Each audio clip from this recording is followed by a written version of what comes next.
Welcome to the channel.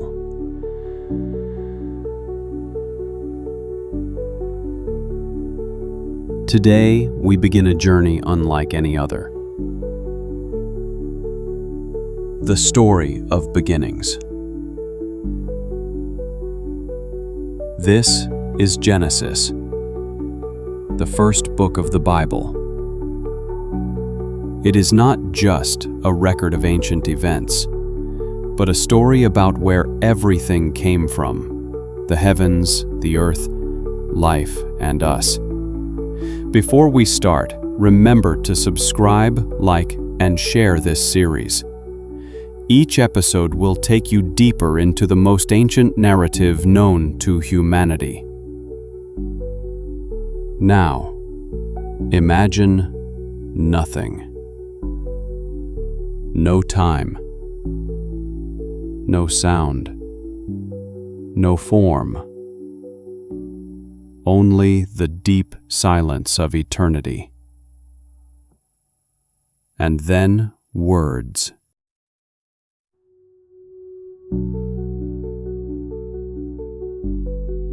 In the beginning, God created the heavens and the earth. That single sentence changed everything. It declared that behind all things there is a will, a mind, a creator. The earth was formless and void. Darkness covered the face of the deep, and the Spirit of God moved upon the waters. Then God spoke again. "Let there be light." And light burst forth, piercing the endless darkness, the first dawn in all creation.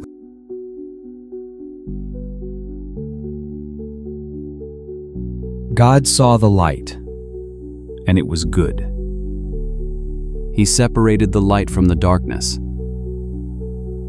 He called the light day, and the darkness night. And there was evening, and there was morning, the first day. On the second day, God said, "Let there be a space to divide the waters." And he made the sky, stretching the heavens above and the waters below.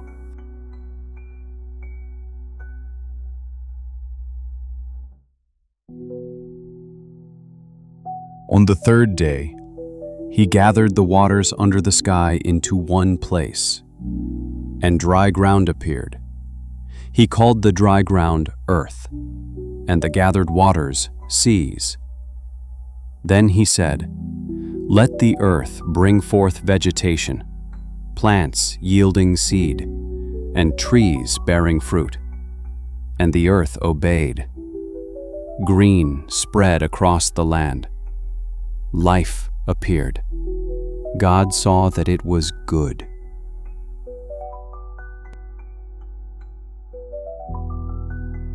On the fourth day, God said, "Let there be lights in the expanse of the heavens to separate the day from the night." And he made two great lights, the greater to rule the day, and the lesser to rule the night. He also made the stars, billions of them, scattered across the infinite sky. He placed them to mark seasons, days, and years, to be signs for those who would one day look up and wonder.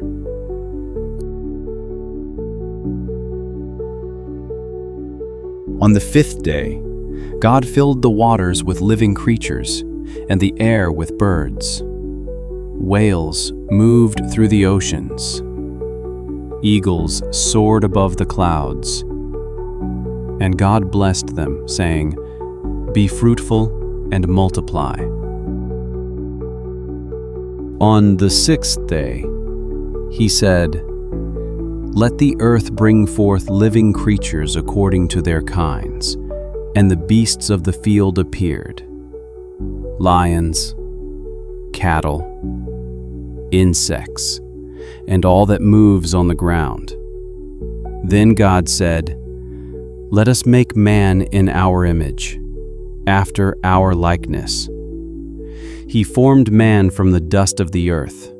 He breathed into his nostrils the breath of life, and man became a living being. God planted a garden in Eden, a place of beauty, balance, and peace. Rivers flowed through it. Every tree was pleasant to the sight and good for food. At its center stood two trees, the tree of life and the tree of the knowledge of good and evil. God placed the man there to tend it and said, "You may freely eat from every tree, but from the tree of the knowledge of good and evil you shall not eat." Then God said, "It is not good that man should be alone." He caused a deep sleep to fall upon Adam. He took one of his ribs and formed woman. When the man saw her, he said, "This is bone of my bones and flesh of my flesh." They were both naked and felt no shame. God looked upon all he had made, and behold, it was very good. Thus the heavens and the earth were completed.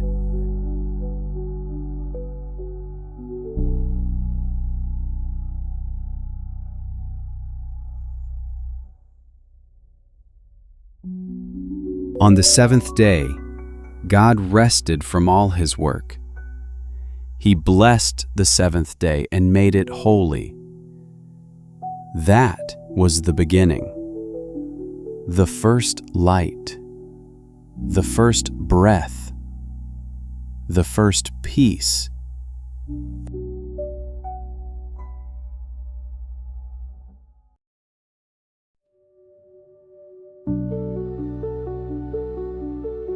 The Garden of Eden was perfection, a place untouched by pain or decay.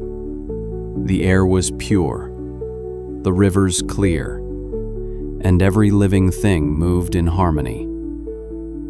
There, Adam and Eve walked with God. They spoke freely with their Creator, clothed only in innocence. They had everything they could ever need: food, purpose, and peace. But at the center of the garden stood two trees, the tree of life and the tree of the knowledge of good and evil.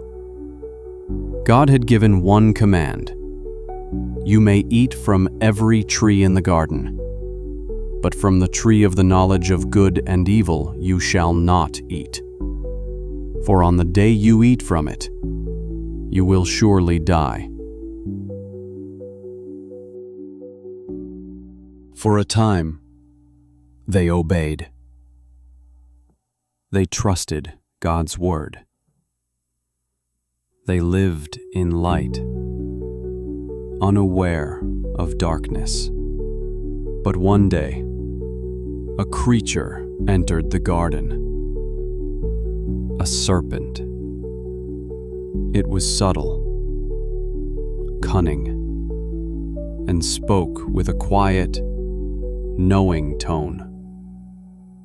It approached the woman and asked, "Did God really say you must not eat from any tree in the garden?" Eve answered, "We may eat fruit from the trees, but not from the tree in the middle of the garden. God said we must not touch it, or we will die." The serpent replied, "You will not surely die. For God knows that when you eat from it, your eyes will be opened, and you will be like God, knowing good and evil." The woman looked at the tree. The fruit seemed beautiful, desirable, full of promise. She took the fruit in her hand. She hesitated. Then she ate. She gave some to her husband, who was with her, and he ate as well.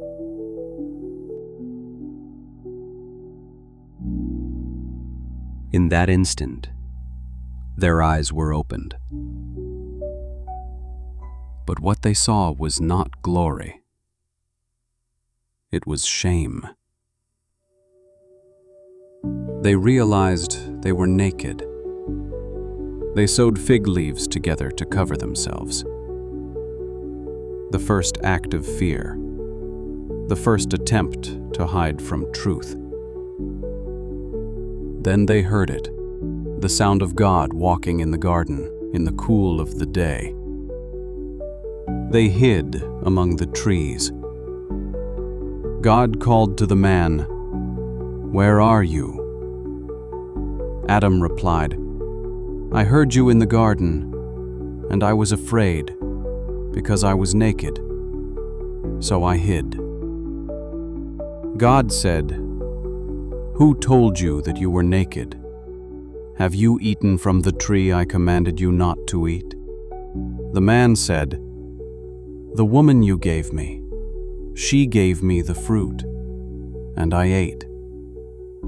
Then God said to the woman, "What is this that you have done?" She said, "The serpent deceived me, and I ate." Then came judgment. To the serpent, God said, "Because you have done this, you are cursed more than all livestock and wild animals. You will crawl on your belly, and you will eat dust all the days of your life. And I will put enmity between you and the woman, between your offspring and hers. He will crush your head, and you will strike his heel." To the woman, he said, "I will greatly increase your pain in childbirth. With pain you will bring forth children. Your desire will be for your husband, and he will rule over you." To the man, he said, "Because you listened to your wife and ate from the tree, the ground is cursed because of you. Through painful toil you will eat from it all the days of your life. It will produce thorns and thistles for you, and by the sweat of your face you will eat bread until you return to the ground. For dust you are, and to dust you shall return." Adam called his wife Eve, because she would become the mother of all who live.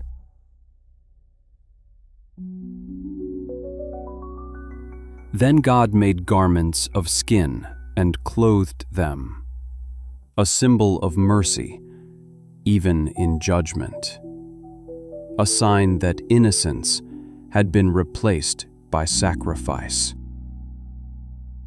God said, "The man has become like one of us, knowing good and evil. He must not reach out and take from the tree of life and eat and live forever." So God drove them out of the garden. He placed cherubim at the east of Eden and a flaming sword flashing back and forth to guard the way to the tree of life. The garden was closed. The light dimmed, and humanity stepped into a world of labor, pain, and longing. But hope was not lost. Even in judgment, there was a promise that one day a descendant of the woman would crush the serpent's head and restore what had been broken. That was the fall. The moment when innocence turned to knowledge and paradise was exchanged for survival. A story of choice, consequence, and the eternal struggle between light and darkness. After Adam and Eve were cast out of Eden, life began anew in the shadow of loss. The once perfect garden was now a distant memory. The ground that had been blessed was cursed. They lived by the sweat of their brows, tilling hard soil and feeling the ache of a world broken. Eve bore 2 sons. The first she named Cain, meaning acquired or brought forth. He was a farmer, working the land to grow food. The second was Abel, meaning breath or vapor. Abel became a shepherd, tending flocks of sheep in the open fields. Time passed, and both brothers sought to honor God with an offering. Cain brought the fruit of the ground, his harvest. Abel brought the firstborn of his flock and their fat portions, the best he had. God looked with favor upon Abel and his offering. But he did not regard Cain's. The reason is not written in full, but the message was clear. God desired not only the gift, but the heart behind it. Cain burned with jealousy. His face fell. His heart darkened. The Lord spoke to him directly. "Why are you angry? Why is your face downcast? If you do what is right, will you not be accepted? But if you do not, sin is crouching at your door. It desires to have you, but you must rule over it." But Cain did not listen. He let the poison of envy grow. One day, he said to Abel, "Let's go out into the field." There, in the quiet of the countryside, far from the eyes of others, Cain rose against his brother and struck him down. Blood soaked into the earth. The first murder in human history. Then the voice of God came again. "Where is your brother Abel?" Cain replied, "I do not know. Am I my brother's keeper?" But the Lord said, "What have you done? The voice of your brother's blood cries out to me from the ground." Cain was cursed. The ground, once his source of life, would no longer yield its strength to him. He would become a wanderer, forever restless on the earth.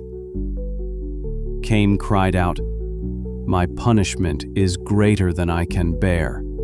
Whoever finds me will kill me."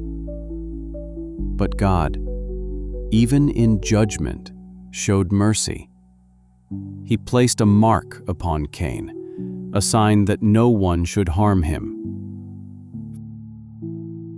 Thus Cain departed from the presence of the Lord and went east to the land of Nod, the land of wandering. There he built a city and had descendants, men who forged tools, played instruments, and advanced civilization. Yet his line carried the weight of his sin. Generations later came Lamech, who took 2 wives and boasted of killing a man. Violence and pride were now rooted deep in mankind.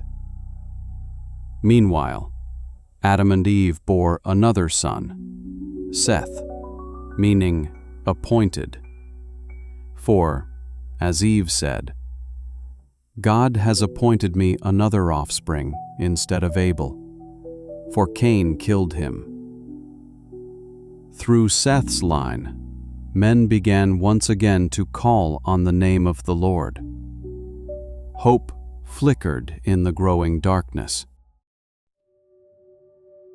This was the beginning of 2 paths. one of rebellion, one of remembrance. One bloodline wandered far from God, building cities and boasting in violence. The other kept the faith, remembering the Creator who once walked with them in the cool of the garden. And so humanity divided, those who lived by the curse and those who sought the blessing. For in every generation, the question remained, will we follow the way of Cain or the way of Abel? Thank you for staying with us until the very end of this episode. This marks the first of 3 videos exploring the book of Genesis, the story of beginnings, creation, and the foundation of faith.